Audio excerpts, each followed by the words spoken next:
Change is a constant. The weather gets warmer, a quiet room becomes noisy, a difficult subject, well, it suddenly becomes fun. But how do we actually talk about these transformations in Japanese? Today, we're diving into the simple yet incredibly powerful grammar of change. Right. This is the fundamental question. How do you express these shifts in state, from a situation being difficult to becoming easy, or a person going from a student to a doctor? Every language has to handle this, and the Japanese solution is just remarkably elegant. It all centers on one single, powerful verb. And here it is, the verb naru, pronounced naru. At its core, it simply means to become. This one word is really the engine for all the transformations we're talking about. Once you get how to use it, you unlock a whole new way of expressing yourself. All right, so how do we actually put naru to work? Well, it depends on the kind of word you're starting with. Let's kick things off with our first category, i-adjectives. The rule here is beautifully simple and, most importantly, consistent. You take your i-adjective, you drop that final I sound from the end, and then you just add ku naru. That's it. That's the whole formula. Let's see what that looks like in a real sentence. So let's take the word for warm, which is atatakai.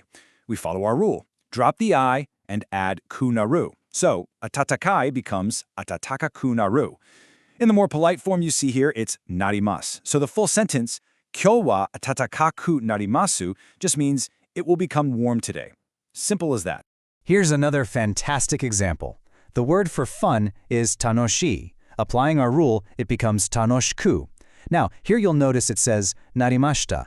That mashita ending just tells us the change already happened. It's in the past. So, Nihongo no benkyou ga tanoshiku narimashita means studying Japanese became fun. The experience itself has transformed.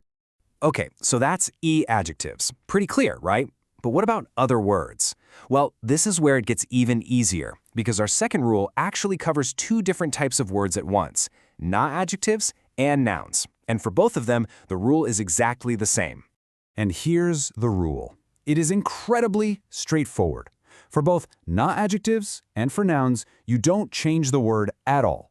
You just add the particle ni right after it, and then our verb naru. That's the whole thing. Let's see it in action. Let's start with kirei, a really common na-adjective that means clean or pretty. To say the classroom becomes clean, it's simply kyoshitsu wa kirei ni narimasu. See that? The word kirei stays exactly the same. We just tack on ni narimasu at the end. And the exact same logic applies here. Yume means famous. So if you want to say he becomes famous, it's just kare wa yume ni narimasu. The pattern is absolutely consistent, which makes it so easy to apply to hundreds and hundreds of words once you know it. Now this is where it really clicks. That same exact rule applies perfectly to nouns too. Sensei means teacher, so ane wa sensei ni narimasu means my older sister becomes a teacher. You're describing a change of state, a change of profession, all with the exact same simple grammatical tool. Okay, so we've looked at the two core rules. Now let's just put them side by side. This is where you can really see the simple elegance of this entire system. And there you have it, the whole framework on one screen. For i-adjectives, you change the ending by adding ku naru. For na-adjectives and nouns, you just add ni naru. Two clear paths, both leading to the same idea of becoming. That's really the grammar of change in a nutshell. So let's just recap one last time. Atatakai becomes atatakaku naru. Kirei becomes kirei ni naru. A person becomes a sensei ni naru.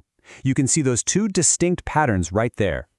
The logic is clear, it's powerful, and now it's yours to use.